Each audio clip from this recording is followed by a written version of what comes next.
let's talk about proof of work, and let's talk about the proof of work Vortex Flywheel. Ready? Let's dive deep. So the reason that I named this the proof of work Vortex Flywheel is because Bitcoin's mining has created a flywheel of security around it. It basically created a Vortex marketplace. By that, I mean, if you take a look at what proof of work is, you have energy, you have technology, you have political, you have financial, you have mining, and then obviously your spatial and temporal layers. Now, flywheel number one would be energy.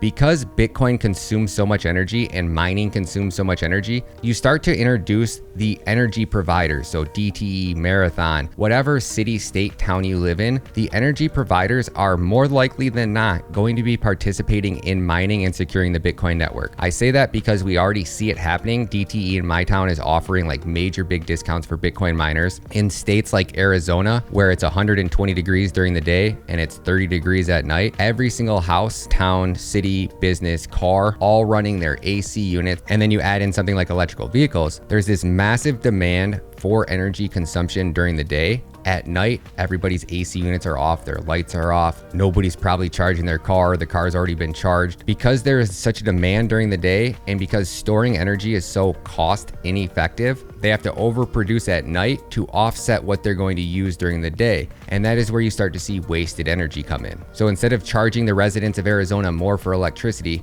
if they bring in Bitcoin mining rigs and they set up a mining rig operation in that city, state, town, they can use Bitcoin mining rigs to offset the wasted energy. And because they're DTE Marathon, they're already making money hand over fist. They don't care if Bitcoin miners are sitting on standby for 12 hours because that energy would have been wasted. So what Bitcoin miners will do is they'll turn on, they'll mine from 6 p.m. to 6 a.m. and they'll shut off on automatically. So what you'll see, because mining is so competitive, people that move Bitcoin mining rigs into certain towns where it's really beneficial to these energy providers, those energy providers will be offering discounts. And then what you'll see is you'll start to see green energy providers start offering better discounts than dirty energy providers. And that's the golden ticket. We're not far away from being 100% electric everything for the most part. I think almost all Bitcoin mining rigs by 2040 will run 100% off renewable energy. Now, what's also really interesting about that key aspect is because these mining farms are using so much mining equipment, semiconductors, motherboards, circuit boards. Bitcoin mining equipment is an entire industry itself. And then you talk about what Kadena is as well.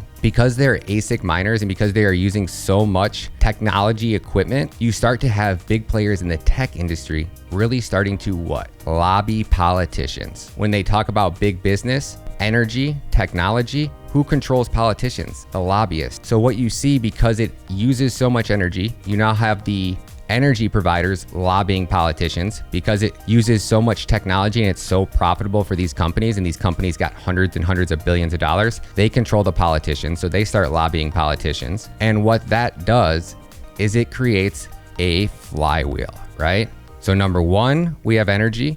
Number two, we have technology. Number three, we have political. What do these inherently do? They control finance. Your politicians will make financial decisions or regulations based off of what? Who's lobbying them? Sam Bankman-Fried was the #1 donor to Biden's campaign. We already see many politicians already going pro-crypto. And what this does is it creates a flywheel where if you are the politician that opposes it, or you try to insult or hurt the Bitcoin network in any way, you have such a big vortex of big players, not just crypto YouTubers saying, hey, Bitcoin's a good idea.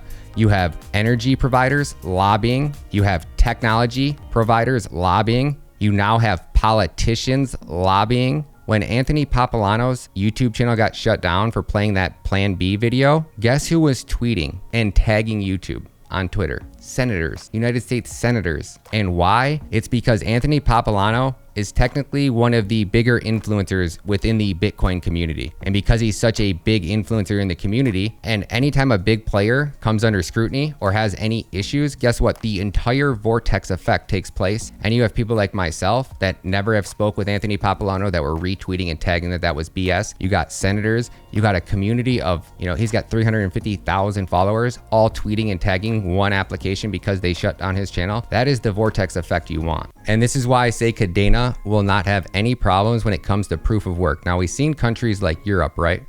They're on the verge of war. They have a huge energy crisis. Of course, it's not smart when they're already hard up on energy to let people mine Bitcoin.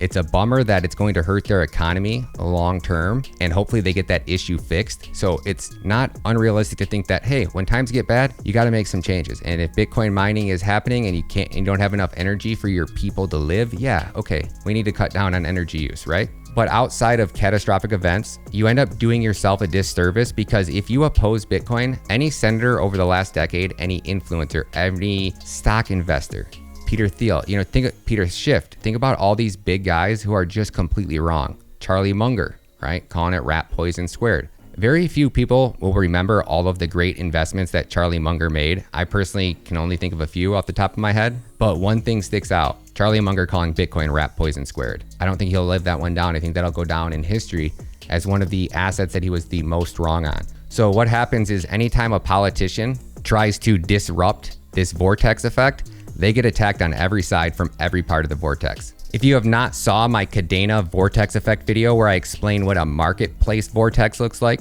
when we talk about food, gym, arcade, nail salon, dry cleaners, barbershop, oil chains, all being in one facility versus just a restaurant being by itself on Grand River with nothing else around it, check out the video, links down below.